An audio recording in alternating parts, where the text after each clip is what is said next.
A ver, si tú miras la cartelera limeña, para un joven promedio hablar de cine es directamente hablar de cine hollywoodense, lo cual es de una pobreza atroz, espantosa, porque no porque el cine hollywoodense sea malo, sino porque es como si a ti te gusta comer y lo único que comes en tu vida son McDonald's, pero no conoces ceviche, no conoces el asado argentino, no conoces pesto, no conoces tartar, no conoces nada, solo McDonald's, McDonald's, McDonald's, es una atrocidad.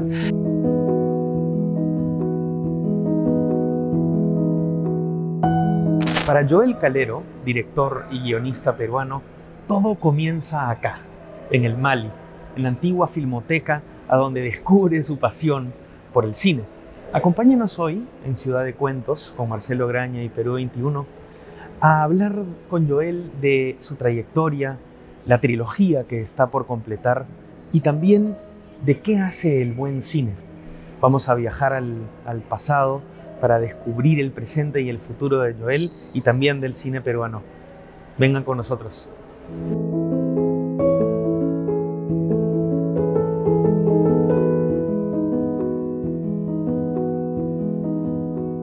Bueno, cuéntanos un poco de esta trilogía y la película que todavía va a estrenar.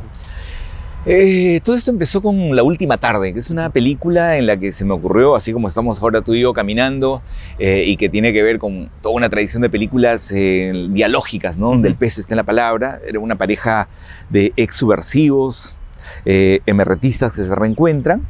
Y bueno, esa película ocurrió. Luego se me ocurrió una película que se llama La piel más temida, que es la que estrené hace muy poco, donde la protagonista era la hija de un senderista, ¿no? La película no tiene que ver con ese tema político, tiene que ver más bien con esta asunción de las raíces andinas, el reencuentro con el país, con su familia, ¿no? Y después vino una tercera película que ya está lista y que se va a estrenar pronto, que se llama Álbum de Familia, donde el protagonista es el hijo de un militar, ¿no? Y eso es lo que la conforma como trilogía, porque finalmente son 3 películas ubicadas en el presente, donde en cada uno de ellos, la protagonista o el protagonista está asociado con alguno de esos 3 grupos que colisionaron con el ejército o el MRTA o Sendero, ¿no?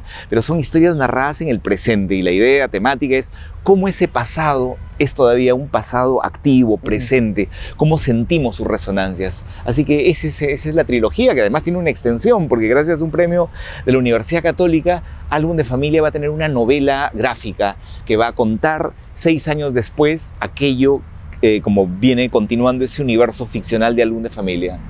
Ese es el proyecto. Podría ser el tríptico de la herida abierta del Perú, ¿no? Un poco. De hecho, creo que lo has definido muy claramente. El conflicto armado es una herida abierta, ¿no? Es tan herida abierta que la sola enunciación de conflicto armado a algunos los pone en una situación exasperada, ¿no? Sí. Y querrían llamarla a la época del terrorismo. Y yo estoy de acuerdo, llámala como quieras, pero abórdalo, ¿no? Claro. Porque más allá de los nombres, estamos hablando de una herida en un país donde murieron 70.000 personas. Pero, por cierto, la mayor parte matados por Sendero, ¿no? Pero también hubo otros elementos, como por ejemplo, no sé, algunos excesos y crímenes cometidos por el ejército. Lo sabemos, el caso Mantas, violación de mujeres campesinas, en fin. Pero lo que no podemos hacer, como en la historia personal, vamos, tú tienes un problema, yo tengo un problema, vamos al psicólogo y hablamos de eso. Claro. Lo que no puedes es no hablar. Por lo tanto, lo que no puedes hacer es censurarte. Ni con las censuras legales, que es como la que se pretende hacer ahora, por ejemplo, con la ley del cine, ni las censuras individuales, porque es algo que necesitamos procesar, conversar, poner en palabra, poner en imagen, digerir, que es lo mismo que hace cualquier persona cuando va al psicólogo. Pero las personas son como las sociedades, necesitan abordar aquello que, como muy bien lo dijiste, es una herida abierta.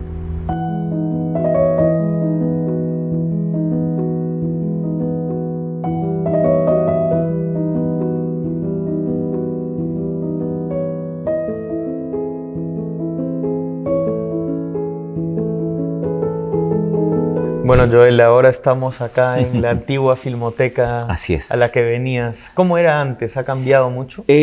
Básicamente tenía las naves laterales. De acá vemos unas columnas, ¿no? Que estaban ahí en medio de las naves laterales, pero excepto eso y los asientos eran distintos, eran celestes.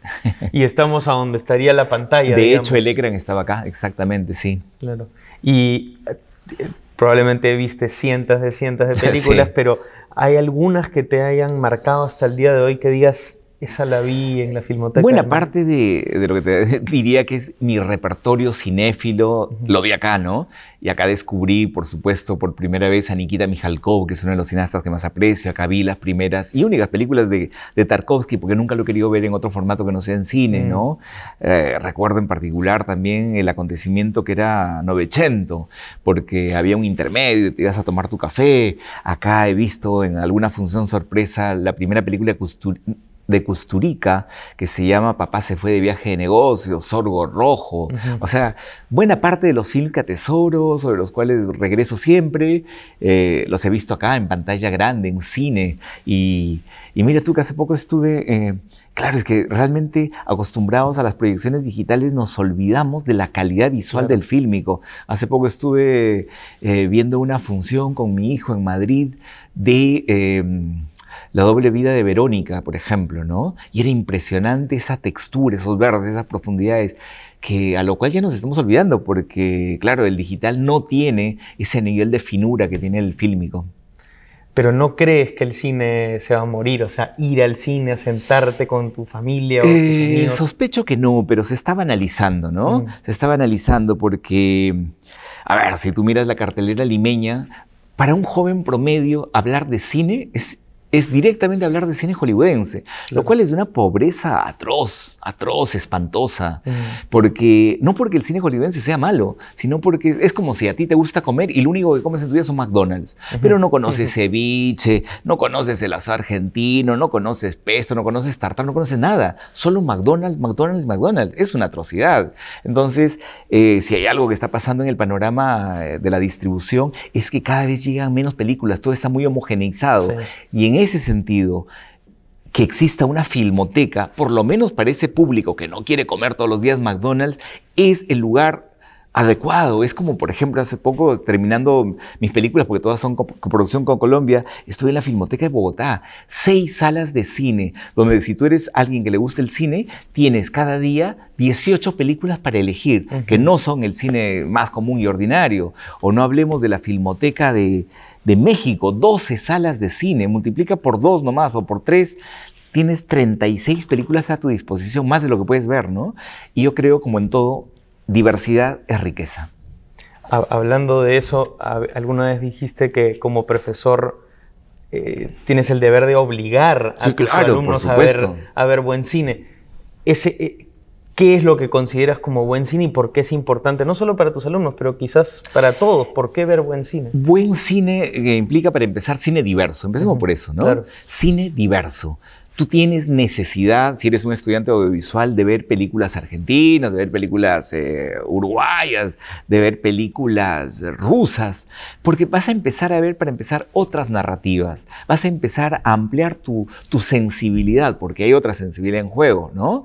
Que tiene que ver hasta con las formas de terminar, el uso de la música, las historias que construyen. Yo cuando a mis alumnos les paso, por ejemplo, las películas de los hermanos Dardenne, y ven que es una simpleza absoluta, y no entienden cómo esa simpleza absoluta ha sido ganadora de la Palma de Oro de Cannes, ¿no? Entonces, no saben que, yo les digo, cada uno de ustedes podría ser perfectamente material para una película, porque aquello que les ocurra a ustedes es sin duda interesante. Las películas no tienen que estar sin nada por grandes historias y por la espectacularidad, no tiene que volar algo para que sea atractivo, pero eso no lo sabe un chico de 17, 18 años que todos los fines de semana ha ido a ver el blockbuster, ¿no? Entonces, sí es importante, pero alguien tiene que hacerlo, y creo que los que naturalmente lo tenemos que hacer somos los profesores universitarios, porque de lo que se trata es de inducirlos a la diversidad. Pero mira, en concreto, yo me puedo pasar 2 horas hablando a los chicos y ninguno va al cine. Cuando los obligo, van, y de pronto te dicen, oye, qué bueno que me obligaste, porque si no, no lo hubiera visto. Y aquel que empieza a conocer un cine diverso, ya no vuelve por inercia a elegir Rápidos y Furiosos 15 como primera opción fílmica para ver un fin de semana. Y lo irónico es, mientras más expandes tu repertorio, más sabes contar tu historia tan particular, tan individual, ¿no? Y con eso, digamos, lo que yo creo es que el arte se hace universal solo siendo extremadamente Tolstoy único, decía, ¿no? creo, ¿no? ¿Quieres pintar el universo? Pinta tu aldea. Pinta tu aldea, exacto. Hablando de eso, a tus alumnos pues les dices que vayan a ver todo tipo de cine. A las personas también te parece importante Sí, que claro. todo el mundo tenga un repertorio. Pero por supuesto, ¿no? Por supuesto, claro que sí, porque vas a acabar encontrando en el cine historias que te van a tocar, que son relevantes. En concreto, yo he descubierto, viendo el regreso de este director ruso impronunciable, Andrés Vintasev, qué sé yo, algo por el estilo, algo de mis propios conflictos con mi padre. Claro. ¿Sí? He acabado viendo en las películas de Nikita Mikhalkov los conflictos y temores y pavores de querer ser creador y tal vez no llegar a serlo, ¿no?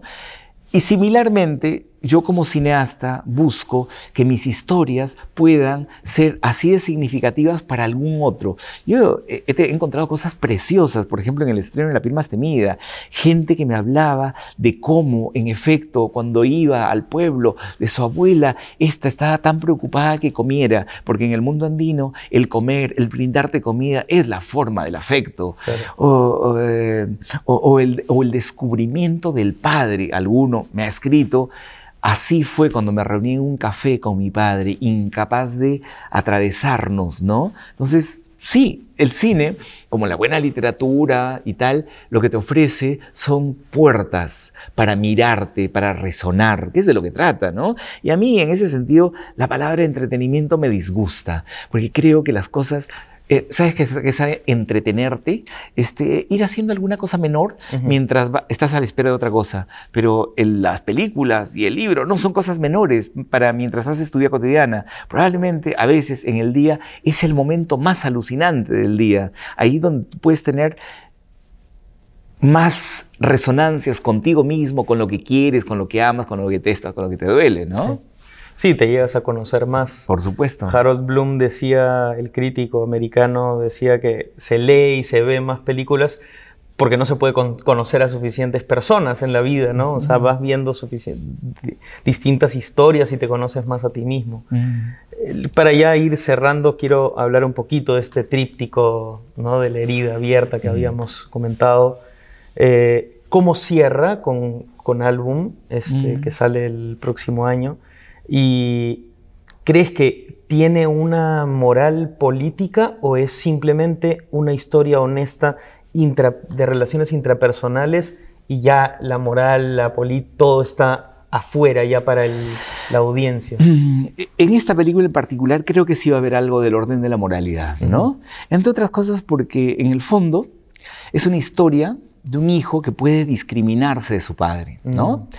Que puede diferenciarse de él. Es decir, que puede ser un hombre autónomo. Claro. Si tú eres un padre mío corrupto, yo no tengo por qué seguir tu estela corrupta. No. Yo tengo la capacidad de diferenciarme. Te puedo seguir queriendo, pero no tengo por qué defenderte ni seguir tu estela de corrupción. Eso es madurez, ¿no? Y esta es una película en la que un hijo se discrimina de su padre. Toma distancia de él, sin dejar de quererlo, sin dejar de quererlo. Entonces, sí creo que en ese sentido, habla de sin ser una elección, es moral, habla de esos temas relevantes, pero que tienen como todo en la vida y como yo he pretendido en esta trilogía, que tiene una dimensión individual, personal, pero también una dimensión social, ¿no? Y yo puedo encontrar sus resonancias en mi propia. Yo siento que, y lo he pensado, en La piel más temida hay un padre que se muere.